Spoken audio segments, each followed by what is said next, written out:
but it's difficult to read all the full article. For this reason, I try to present a kind of synopsis of my article here. First, there is a general tendency to overemphasize the role of religion and to exaggerate its influence. Almost all social issues that are generally assumed to have a religious nature are essentially non-religious, concealed under a religious cover for specific reasons. Social issues usually hide themselves under the cover of the strongest, most justifying social facts. The strength of a social fact and its power to justify is determined by the general attitude towards that fact.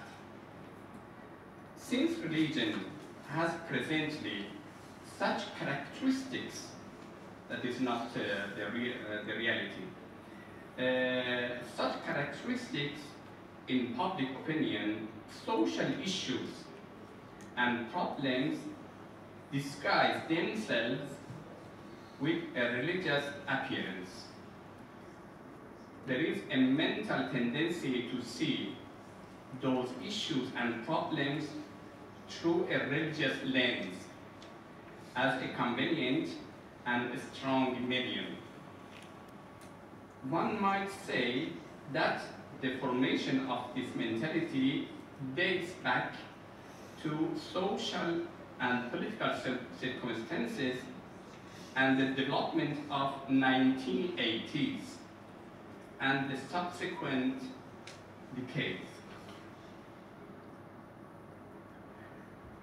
The mentioned mentality was further reinforced by the collapse of the Eastern Bloc at the beginning of the 1990s and by the many ensuing troubles throughout the former communist countries, especially Yugoslavia, and the new republics born out of the Soviet Union and born out of disintegration of Soviet Union. This mentality had two significant characteristics. The first was the importance of religion as a powerful socio-political fact.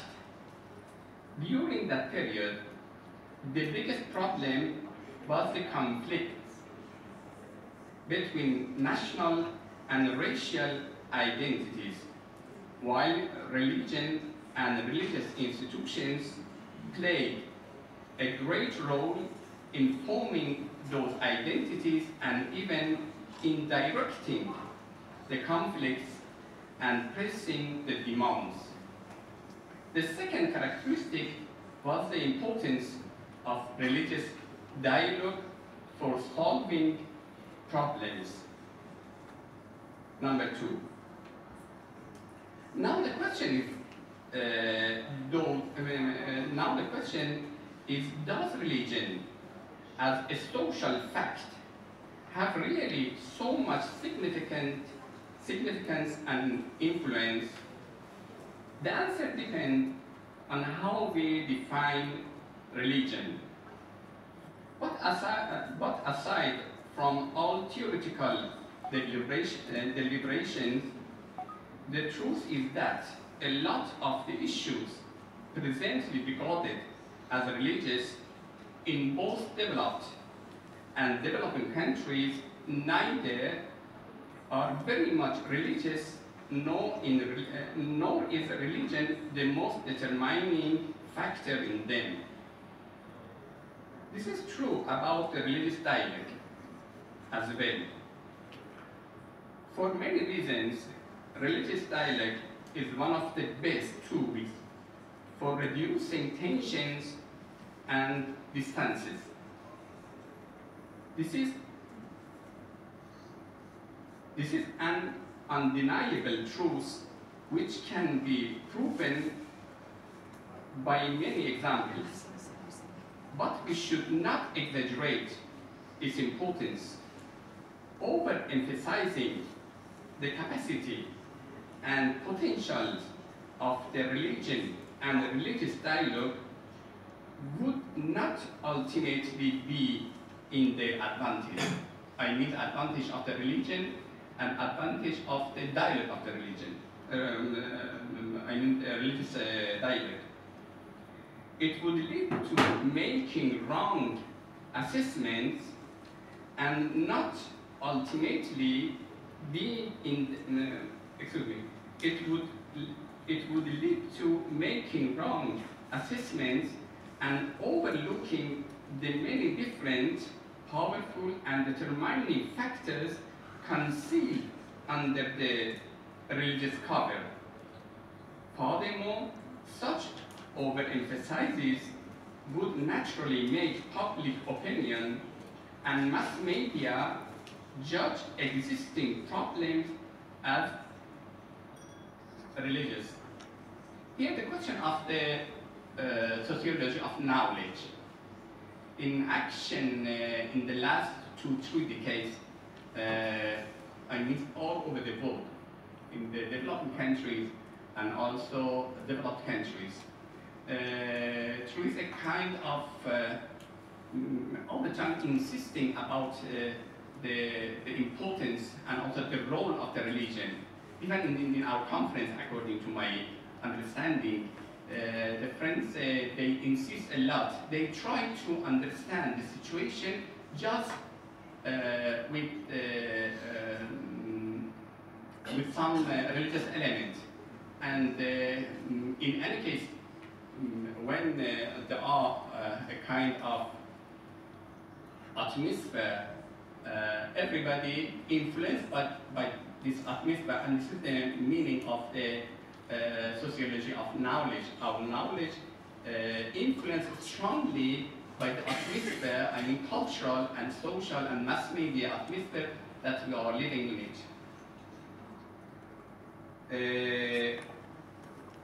The third point. The next issue to be considered is human rights, which has political association and is generally used as a political instrument. It is commonly taught that the observance of human rights solely depend on decision and commitment on the part of the government.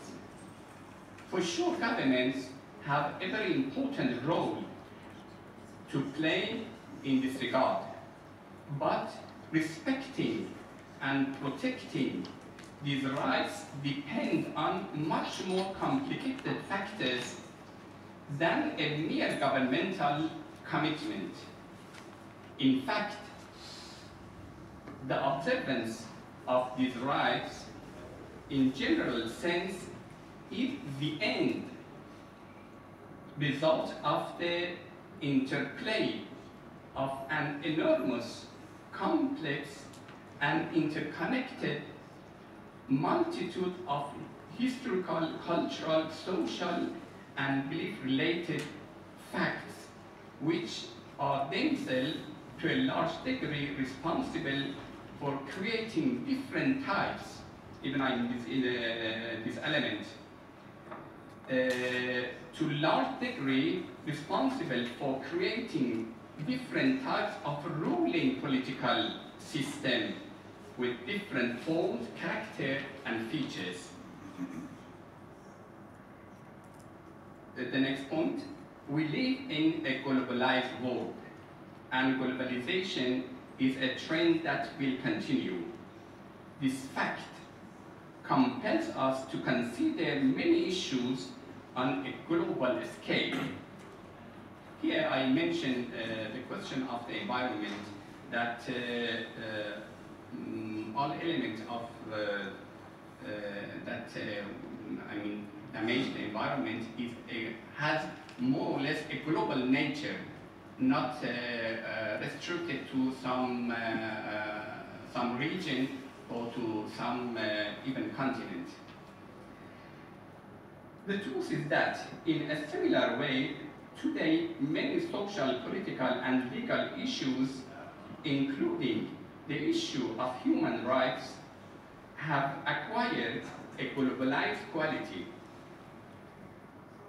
This, of course, does not imply the necessity of requiring all human beings to equally observe a set of predetermined human rights by confronting to a fixed broad set of foundations, principles, and definitions. Such a requirement would be neither possible nor necessary nor useful.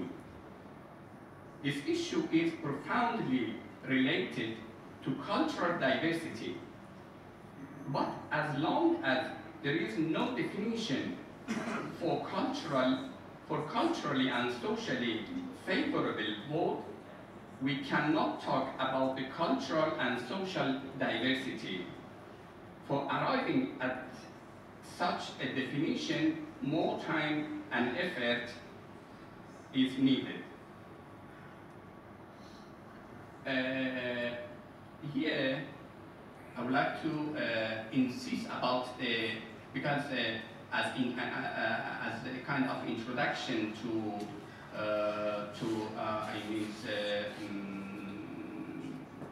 the human right, that the criteria for it, we should before it accept the cultural diversity. But what's the meaning of the cultural diversity? Also, theoretically, it's related that which you prefer which kind of the word. It's a theoretical matter. And in this, in this framework, then you can talk about the, cultural diversity. I suppose that now is not, human beings need more experience to reach to this kind of the, to reply to this kind of the problem, and we need more experience as a whole, not the people of some region. As a whole, as I told, we prefer which kind of the vote, and according to that that favorable vote, we can then reach to this to reply what's the meaning of the the polycultural vote, and what's the meaning of the polyculturalism. For the time being, the most important practical solution would be not to support perpetrators of a clear violation of human rights and human dignity. In the recent development of North Africa, there are some countries that support insurgent against the legitimate government, which is officially recognized by United Nations. Their legitimate interest drive them to oppose not only human rights, but also internal and international legitimacy.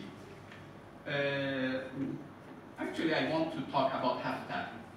Haftar was in the east part of the country of Libya. I know the Libya. There are three different parts. The region in the east, the west, and south. And also a collection of the tribes. Regionalism and also tribalism exist. But in any case, the government in the territory, in the capital, was a legitimate government. And also it was recognized by the UN.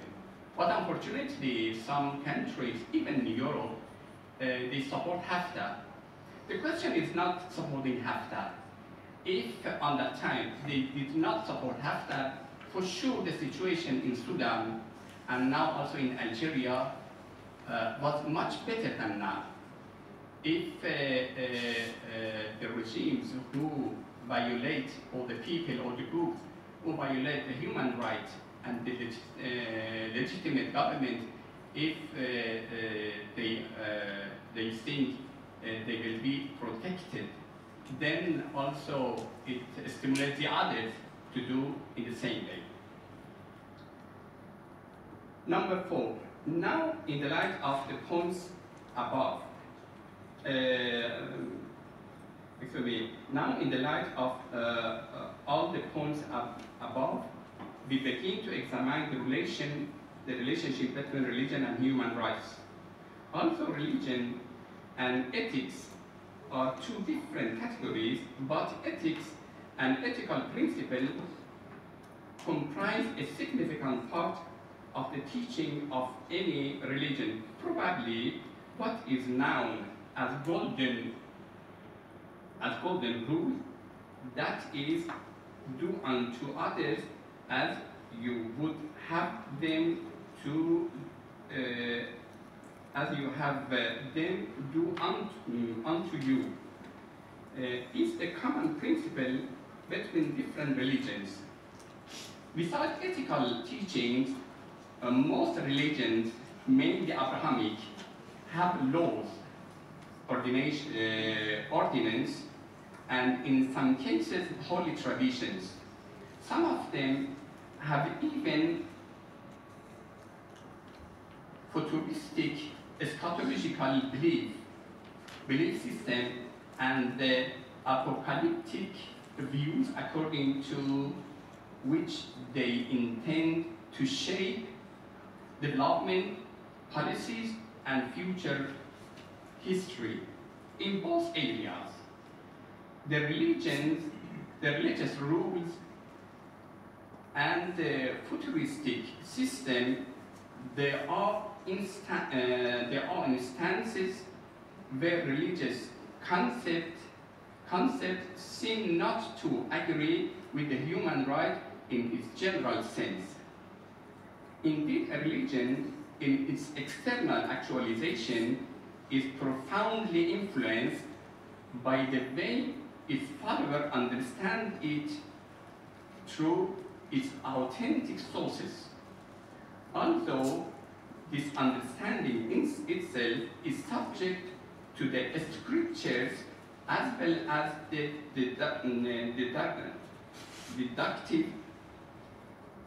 method regarded as scholarly valid, but ultimately it is understanding of the faithful which determine and define the characteristic of that religion in its external materialization.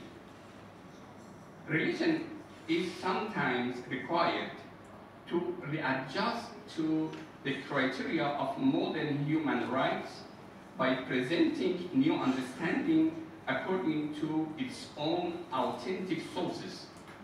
But a new understanding will only manage to live on if it is capable to convincing the faithful of its own validity. Otherwise, sooner or later, it will provoke adverse reaction among all or some of the followers, furthermore complicating the existing problems. This very process is the negative mechanism which has led to emergence of almost all fundamentalistic movements. Here is very important because if the follower of a religion, they do not convince with the new interpretation. I mean, new interpretation in different levels. Now we are talking about the human rights. If the people, they do not convince with the new interpretation, then it will be a kind of reaction, and this is one of the most important base for the fundamentalistic tendency amongst any religions, especially for the Abrahamic one. And again, for the, especially not for the Muslim or for the Jews also, this kind of evangelical churches, usually they have a very special understanding about Bible and about a kind of dispensationalism, and they understand the history of the prophets according to very artificial, artificial more or less classification. They classified the history to reach to the point that they would like to reach to it. In any case, the question is that the most important, any new interpretation of any religion, especially for the Abrahamic religion, should convince the follower of that religion. Number 5, there is a big difference between religion and other branches of humanity. In the other branches, new ideas and theories continually come forward, and the old one leave the stage without resistance. But with religion, it is not the case. Here, if new understanding are not capable to convincing the follower of their correctness and validity, they will not be able to stay on the stage for long. A very sensitive and fragile subject is the relation between religion and human rights. Religion is required to accept the modern interpretation of the human rights, to conform to it. Of course, this requirement is not always and everywhere the same. It is different, or rather very different, in the global north compared to global south. The question of the religion and human rights radically different in the north part of the world and also the south part. As I said before, a new religious understanding should be sound and strong enough to convince the follower of the religion, including its scholars, of their own validity. It is important to bear in mind that here neither gentle insistence nor pressure would work out for securing the agreement of the followers. In the case here, I try to talk about the conviction of the follower of any religion. That is very important. If they do not, we cannot convince them, then it may be even resulted to a kind of very severe extremism. Number 6. There is an important and sensitive point here. Today, unlike in the past, followers of different religions exert many profound reciprocal influences upon one another. This issue has positive as well as negative consequences. Unfortunately, the negative consequences is more than its positive one. Also, paying attention to the time, for the 6th, in spite of the fact that it's important, but I'm going for the 7th one. 7.7, considering current developments, probably no branch of the humanities is as important as law. The amazing advances in the science and technology, man's ability to manipulate the natural world at the molecular and even atomic level, the occurrence of serious environmental problems, and man's power to use resources in the abyss of the oceans and also in the outer space pose some challenging questions which need legal answers. Law is important for different reasons. One of them is man's ability to manipulate nature at the molecular level, especially in genetic engineering and nanotechnology. These issues should be investigated from a legal point of view. For example, genetically engineering plants and animals and bringing new species into existence is no longer an individual decision. By easily disturbing the already unsteady equilibrium and unbalancing the existing ecosystems, such new species could pose terrible threats to all human beings and future generations. Another issue is the transformation of the cyberspace, as well as the tools and technologies that make possible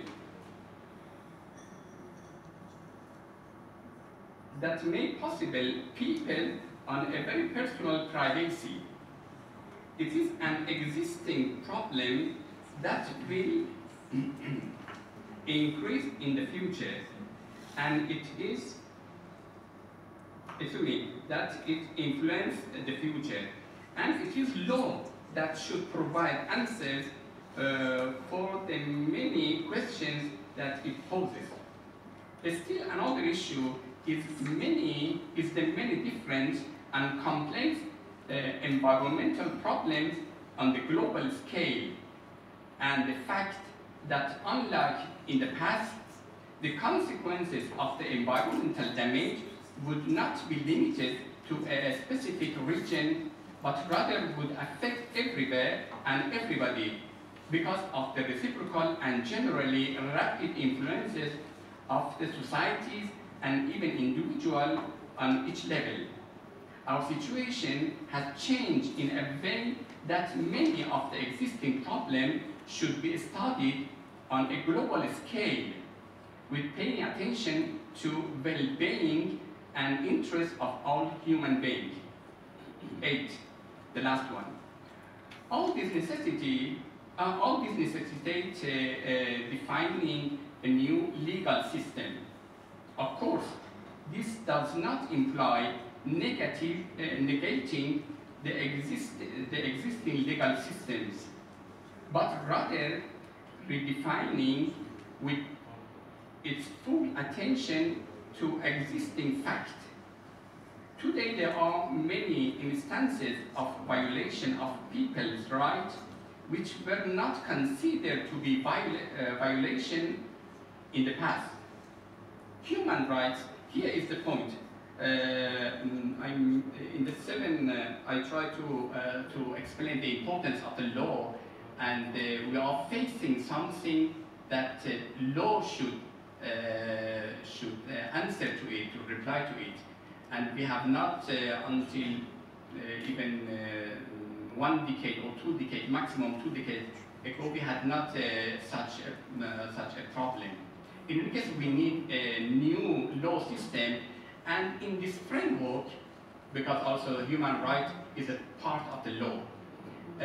Also, human rights should be discussed in the new, new frame that we are encountering. Human rights itself should also be re-examined in light of the aforementioned points, which are mainly the consequences of the technological advances of the past 2 decades. For sure, trying to benefit from religious authority, especially in the area of genetic engineering, would help solve problems. Ambiguities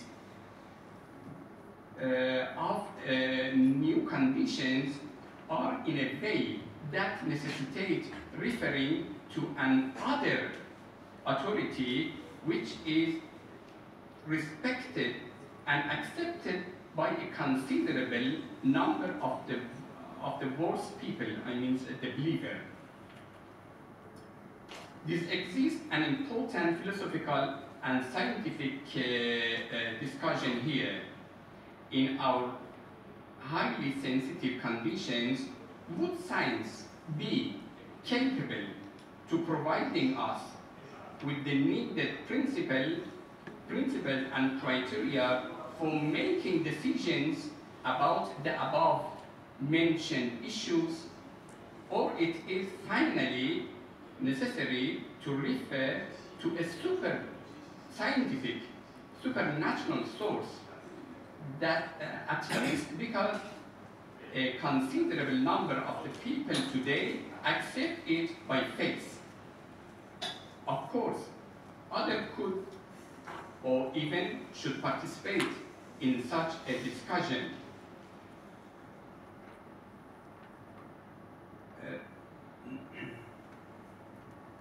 Our sensitive condition necessitates more active dialogue and collaboration between science, cultures, and religion. For sure, the question of the human rights would be at the center of such an endeavor. In any case, excuse me, I understand the science, I know it. Really, this is my conviction, at least in my personal level, for the problem that we are facing, not for the human rights, also for the law, and also for the cultural diversity. We need a kind of collaboration between science, more or less even history, but history from the, scientific point of view. Scientific point of view. Between science, culture, and also the religion. The combination of these three important elements can, more, I do not want to say to solve the problem. We should be humble. We should think about decreasing the problem, not to solving the problem. In any case, without a kind of collaboration between these very important elements, I suppose we cannot encounter with the new situation, unfortunately, a very bad situation that we are facing. And amongst them also the question of the human rights. And thank you.